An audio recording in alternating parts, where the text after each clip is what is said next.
इस वीडियो में हम इंटेलिजेंस टेस्ट का प्रैक्टिकल एस्पेक्ट डिस्कस करेंगे। बीएड फर्स्ट सेमेस्टर में आपके साइकोलॉजी की प्रैक्टिकल फाइल बनवाई जाती है, जिसमें आपको 3 टेस्ट और 3 एक्सपेरिमेंट लिखने रहते हैं। हर एक टेस्ट और हर एक एक्सपेरिमेंट के 2 पार्ट होते हैं, theoretical aspect and practical aspect. तो पहला टेस्ट है आपका इंटेलिजेंस टेस्ट। इंटेलिजेंस टेस्ट का हम थ्योरेटिकल पार्ट अपलोड कर चुके हैं, आप वहाँ से देख सकते हैं। ये उसका प्रैक्टिकल एस्पेक्ट है। प्रैक्टिकल एस्पेक्ट में आपको टेस्ट से रिलेटेड सभी चीज़ें डिफाइन करनी रहती हैं, अपने सब्जेक्ट के बारे में बताना रहता है जिसके ऊपर आपने टेस्ट को कंडक्ट किया है।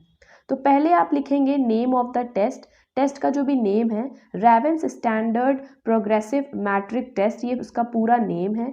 नेम ऑफ द डेवलपर, इस टेस्ट का इन्वेंशन किसने किया या इस टेस्ट को डेवलप किसने किया, तो जेसी रेवन ने इसे डेवलप किया, वो आप लिख देंगे। ऑब्जेक्टिव्स ऑफ द टेस्ट, इस टेस्ट को क्यों परफॉर्म किया आपने, उसके क्या ऑब्जेक्टिव्स थे, उसके उद्देश्य आप लिखेंगे।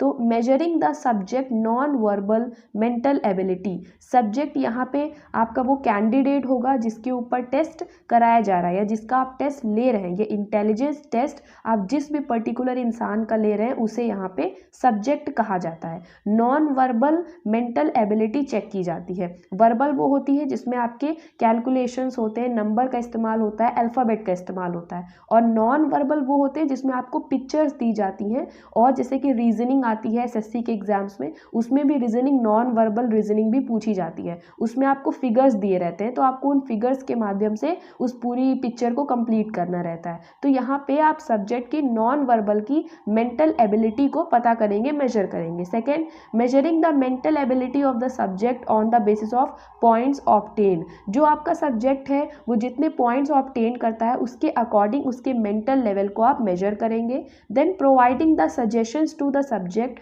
After observing her mental level, उसके बाद उसका लेवल जानने के बाद आप उसको कुछ एसेंशियल सजेशंस प्रोवाइड करेंगे कि आपकी इंटेलिजेंस एवरेज में है या बिलो एवरेज है या अबव द एवरेज है, उसके बारे में उसको आप फीडबैक देंगे। अब टेस्ट को कंडक्ट करने के लिए कौन कौन सा मटेरियल आपके पास होना चाहिए। रेवेंस इंटेलिजेंस की टेस्ट बुकलेट मिलती है कॉलेज की तरफ से, वो होनी चाहिए आपके पास। आंसर शीट प्रोवाइड की जाती है कॉलेज की तरफ से, वो होनी चाहिए। मैनुअल होनी चाहिए आंसर की, जिसमें सभी आंसर्स होते हैं।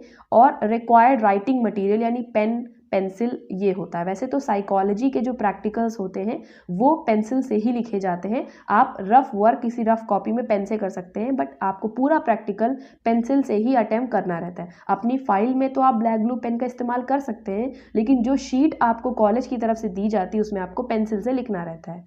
Then details of the subject, यहाँ पे आप अपने सब्जेक्ट की डिटेल देंगे, उसका नाम बताएंगे कि उसका क्या नाम है, फिर उसकी एज बताएंगे, एजुकेशनल क्वालिफिकेशंस बताएंगे, उसका जेंडर क्या है, मेंटल और फिजिकल हेल्थ बताएंगे उसकी कि वो नॉर्मल है या स्लाइटली वीक है, ये सब आप उसमें बताएंगे। डिटेल्स ऑफ द एक्सपेरिमेंटर, अब यहाँ पे जो टेस्ट को कंडक्ट करा रहा है उसके बारे में आप लिखेंगे, यानी आप अपना उसमें डिस्क्रिप्शन देंगे।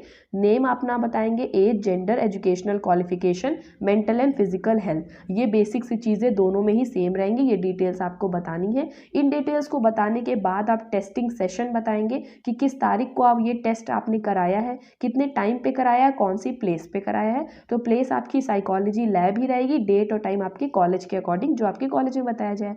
देन प्रिलिमिनरी सेटअप आप क्या रखेंगे। पहला, before starting the conduction of test peacefully and sound environment was made in the psychological lab, test को स्टार्ट करने से पहले किसी भी तरह का डिस्ट्रैक्शन ना हो सब्जेक्ट के ऊपर, इस वजह से हम इन्वायरमेंट को काफ़ी काम पीसफुल रखते हैं। ठीक है।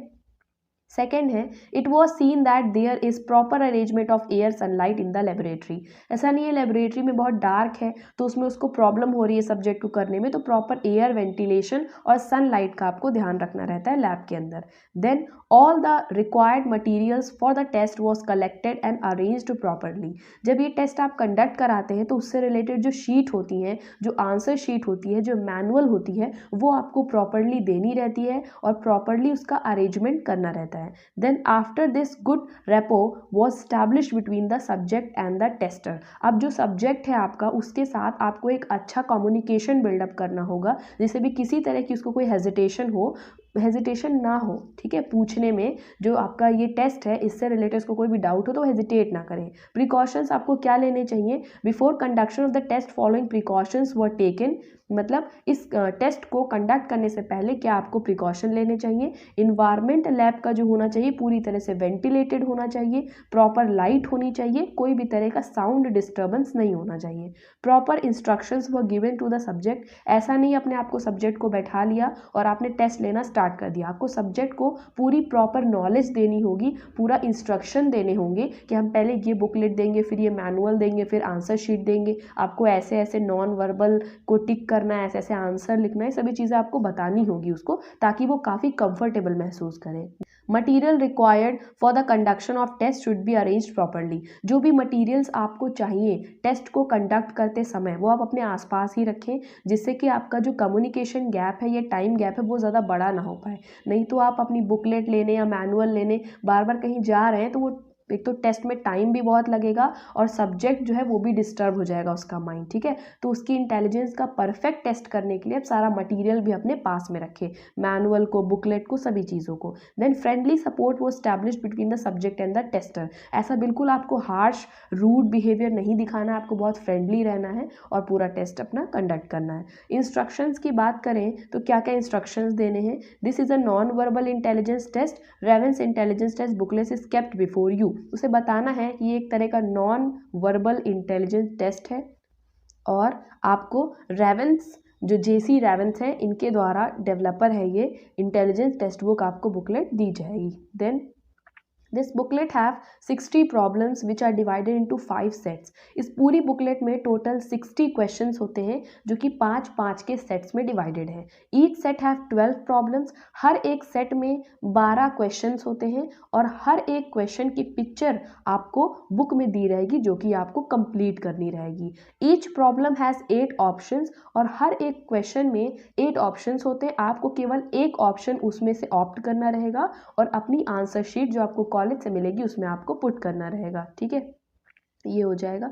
Then difficulty level of the test will be increased from set A to set 5E, यहाँ पे 5 सेट होंगे, मैंने आपको बताया टोटल 60 क्वेश्चंस होंगे जो कि 5 सेट में डिवाइडेड होगा, हर एक सेट में 12-12 क्वेश्चन होंगे, तो 12 × 5 60 क्वेश्चंस आपके हो जाएंगे। तो 5 सेट होंगे क्योंकि ये सभी ये जो चीज़ें हैं ना, कितने सेट हैं, कितने टोटल क्वेश्चन हैं, ये सभी चीज़ें आपको बहुत अच्छे से पता होनी चाहिए, क्योंकि जब आपका वाइवा होगा तो इसी तरह के बहुत ही बेसिक से क्वेश्चन भी पूछे जा सकते हैं, जिससे कि एग्जामिनर को ये पता चलेगा कि एक्चुअली में आपने टेस्ट को कंडक्ट किया है या नहीं किया है, ये सिर्फ आपने फाइल लिख ली है। तो ये सभी चीज़ें बहुत इंपॉर्टेंट है। टोटल 60 क्वेश्चंस होते हैं, 5 सेट होते हैं, हर एक सेट में 12 क्वेश्चंस होते हैं, सेट ए से सेट ई तक होता है। सेकेंड थिंग, जो डिफ़िकल्टी लेवल है वो सेट ए से इंक्रीज़ होते होते सेट ई तक जाती है, मतलब सेट ए है वो बहुत ही सिंपल है, सेट बी है वो थोड़ा सा टिपिकल है, सेट सी है वो और डिफ़िकल्ट है, सेट बी है जो वो और डिफ़िकल्ट है बाकी कंपैरिजन में, सेट ई जो है वो सबसे ज़्यादा डिफ़िकल्ट है।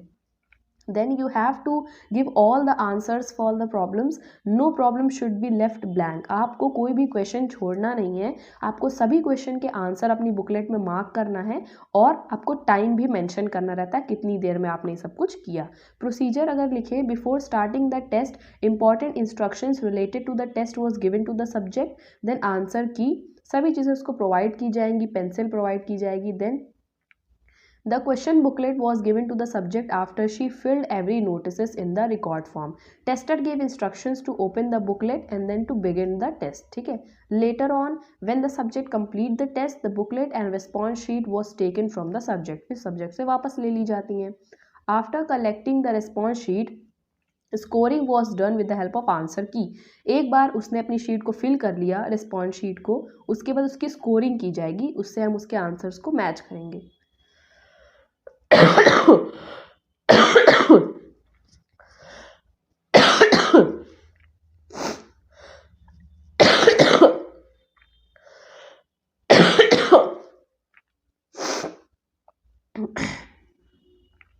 Now scores obtained in each set is composed with expected score given in the manual. फिर एक आपको मैनुअल पेज प्रोवाइड किया जाता है कॉलेज की तरफ से, उसमें आपको एक्सपेक्टेड स्कोर देखना रहता है। मींस आपका कितना स्कोर आया है आपका सब्जेक्ट का और एक्सपेक्टेड स्कोर क्या है वो आपको देखना रहेगा। Then in the last we found percentile in grade and category with the help of manual. फिर आप क्या करते हैं, आपके सब्जेक्ट का टोटल जितना भी नंबर होगा, जितना उसने स्कोर किया होगा, उसका आप परसेंटाइल निकालेंगे। परसेंटाइल निकालने के बाद आप देखेंगे कि उसका क्या ग्रेड आ रहा है। ग्रेड देखने के बाद उसका मैनुअल में आप चेक करेंगे, क्योंकि एक्सपेक्टेड स्कोर निकालने के बाद ही आप देख पाएंगे कि उसका ग्रेड क्या है। ठीक है, तो अगर आपको परसेंटाइल निकालने में कोई प्रॉब्लम होती है तो आप कमेंट कर दीजिएगा। परसेंटाइल कैसे निकालते हैं, ग्रेड कैसे देखते हैं, और मैनुअल का जो पेज कॉलेज की तरफ से मिलता है मैं वो भी प्रोवाइड कर दूंगी, उसमें कैसे देखते हैं ये आपको बता दूंगी। देन आपको ये पेज पेस्ट करना है इसमें, जो आपको ये कॉलेज की तरफ से मिलता है, इसमें आपको फिल करना है साइकोलॉजी लैब, एज, टाइम, कब टेस्ट एंड हुआ, डेट और बर्थ डेट। इसी तरह आप आंसर मार्क करेंगे, और अगर आपका आंसर सही होता है, आपने आंसर शीट में देखा है तो यहाँ टिक लगाएंगे, और अगर आपका आंसर गलत निकलता है जो कि आंसर शीट में दिया होगा आप देखेंगे तो वहाँ पे क्रॉस लगा देंगे। ठीक है, फिर टोटल आप यहाँ पे काउंटिंग करके लिख देंगे कि कितना आपका टोटल आ रहा है मार्क्स, और टाइम लिख देंगे। ये ग्रेड तो आप बाद में पता कर पाएंगे परसेंटाइल। सेकेंड थिंग, अब आप डाटा इंटरप्रिटेशन हेडिंग डालेंगे और टेबल 1 बनाएंगे। इसमें आप पांचों सेट का नाम लिख देंगे, ए बी ई तक, फिर राइट रेस्पॉन्सेस लिखेंगे कि आपके सेट ए में कितने सही आंसर हैं, सेट बी में कितने सही आंसर हैं, सेट सी में कितने आंसर सही हैं, वैसे ही पूरे में करेंगे। रॉन्ग आंसर कितने वो आप फिल कर देंगे, फिर टोटलिंग यहाँ पे कर लेंगे, टोटलिंग 12 भी आएगी। टेबल 2 में आपको क्या लिखना है, आपका जो रियल स्कोर आया है, ऊपर अभी आपने की ना टोटलिंग, आप यहाँ पे रियल स्कोर लिखेंगे, और जो कॉलेज की तरफ से मैनुअल पेज मिलता है उसमें एक्सपेक्टेड स्कोर दिया रहता है, आप एक्सपेक्टेड स्कोर उसमें से देख के यहाँ पे लिखेंगे। फिर आपको इसमें से माइनस करना है, बिकॉज 11 में से अगर 12 हटाया जाए तो -1 आएगा, 12 में 12 तो 0। इसी तरह से आप डिस्क्रिपेंसीज भी निकाल लेंगे। रिजल्ट लिखेंगे हेडिंग, टोटल स्कोर बताएंगे, आपके जो सब्जेक्ट है उसके 53 टोटल स्कोर थे, परसेंटाइल आपने निकाल लिया 45 आया। उसके बाद डिस्क्रिपेंसीज लिखना है, उसका ग्रेड लिखना है, उसकी कैटेगरी लिखनी है कि वो किस कैटेगरी में बिलोंग करता है, तो इनका सब्जेक्ट है इंटेलेक्चुअल एवरेज में। इंटरप्रिटेशन ऑफ द रिजल्ट लिखना है, फिर आपको सेट ए सेट बी के सभी इंटरप्रिटेशन आपको लिखना है, ये देख लीजिए।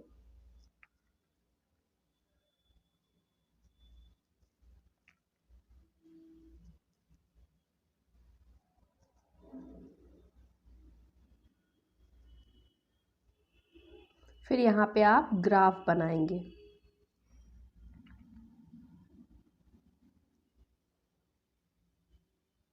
लास्ट में आपको एजुकेशनल इम्प्लीकेशंस लिखना है, कॉन्क्लूजन लिखने के बाद ग्राफ बनाएंगे, कॉन्क्लूजन लिखेंगे, एजुकेशनल इम्प्लीकेशंस लिख देंगे। ठीक है, थैंक यू।